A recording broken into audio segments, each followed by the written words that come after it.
How do you file for an exemption? You can file in person by visiting the Bear Appraisal District at 411 North Frio Street, San Antonio, Texas 78207, or online anytime at bcad.org. You can also file an exemption at a free property tax help workshop hosted by the City of San Antonio or at a satellite office. For more information, visit sa.gov/property tax help. Filing for an exemption is free. There are different forms and documents required depending on the exemption that you're filing for.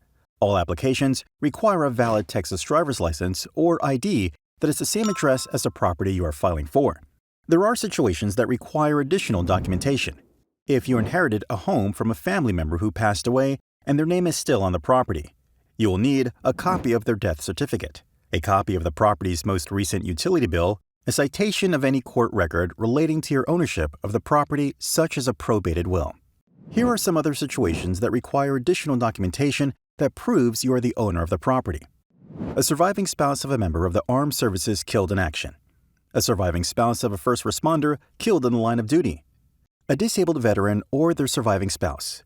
Or a person receiving Social Security disability benefits. For more information on property taxes and satellite offices, visit sa.gov/property tax help.